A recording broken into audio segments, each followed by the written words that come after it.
But you know, if anybody wants to believe that they are the descendants of a primate, they are certainly welcome to do it. I don't know how far they will march that back. You know, through this nation, whole generations of young people are being taught in the public schools there's no God, life evolved by natural processes, they're really just animals in the fight for survival. If you believe that you came from a monkey, doesn't that give you permission to act like one too?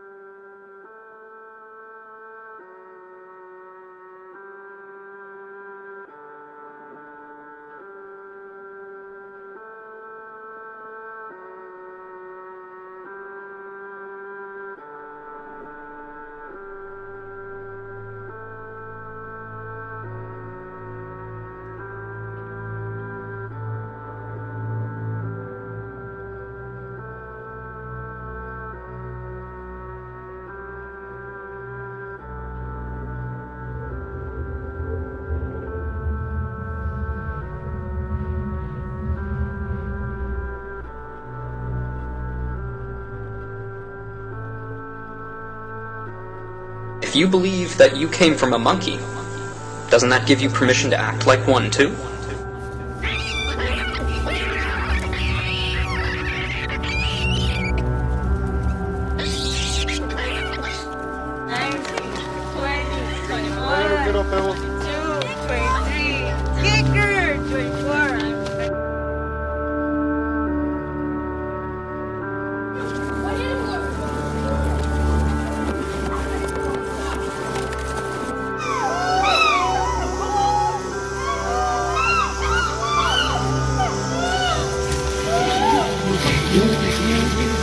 These calls announced the start of a raid into land controlled by their neighbors. Fellow citizens, at this hour, American and coalition forces are in the early stages of military operations to disarm Iraq, to free its people, and to defend the world from grave danger. On my orders, coalition forces have begun striking selected targets of military importance to undermine Saddam Hussein's ability to wage war. Командиры политработных, партизаны и партизанки, будьте же достойны этой миссии. Вы ведете войну освободительную, справедливую.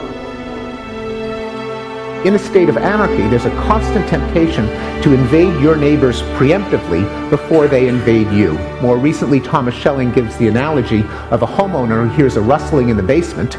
Being a good American, he has a pistol in the nightstand, pulls out his gun, walks down the stairs, and what does he see but a burglar with a gun in his hand?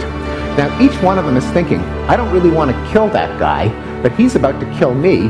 Maybe I had better shoot him before he shoots me, especially since even if he doesn't want to kill me, he's probably worrying right now that I might kill him before he kills me, and so on.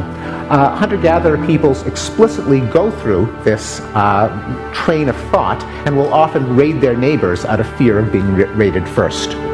When a human being becomes the new prey, and the hunting pack turns on one of its own kind, the savagery of the mob knows no bounds. For the lynchmob, the victim becomes effectively a member of another species, a prey to be destroyed. Several males corner an enemy female. It's a ferocious attack, and she's lucky to escape with her life. This is not normal human aggression. This is a corrupted hunting pack on the prowl, looking for a kill.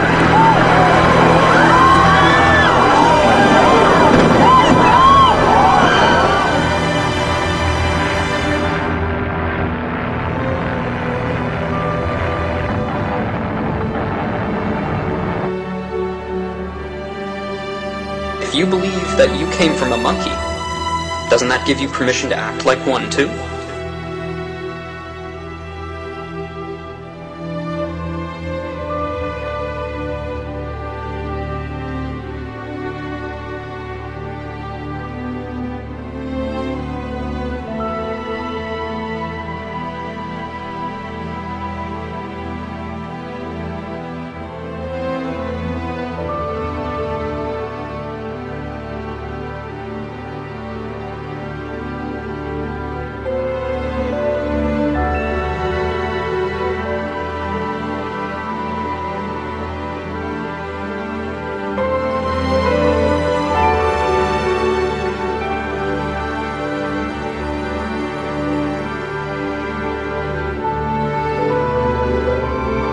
There can be no doubt about our close relationship to these chimpanzees.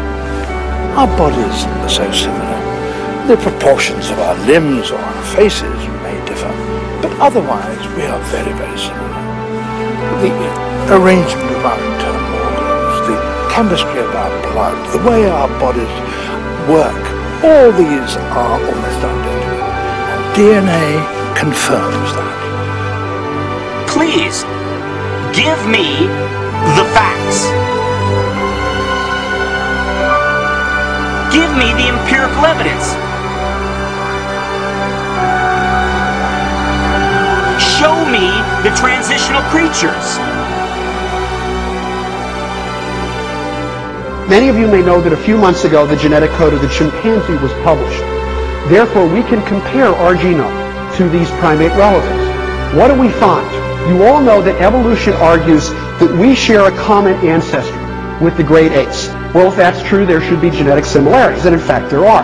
But there's something that's really interesting, and that is we have 2 fewer chromosomes than the other great apes. We have 46, they all have 48. That's very interesting. What must have happened is that 1 pair of chromosomes must have gotten fused. So we should be able to look at our genome and discover that 1 of our chromosomes resulted from the fusion of 2 primate chromosomes. So how would we find it? Chromosomes have nifty little markers. They have markers called centromeres, which are DNA sequences that are used to separate them during mitosis, and they have cool little DNA sequences on the end called telomeres. What would happen if a pair of chromosomes got fused? Well, what would happen is the fusion would put telomeres where they don't belong, in the center of the chromosome, and the resulting fused chromosome should actually have 2 centromeres. One of them might become inactivated, but nonetheless it should still be there. So we can scan our genome, and you know what? If we don't find that chromosome, evolution's in trouble. Well, guess what?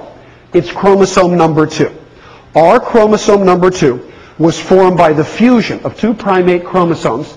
The precise fusion site has been located at base number 114,455,823 to 114,455,838. In other words, within 15 bases.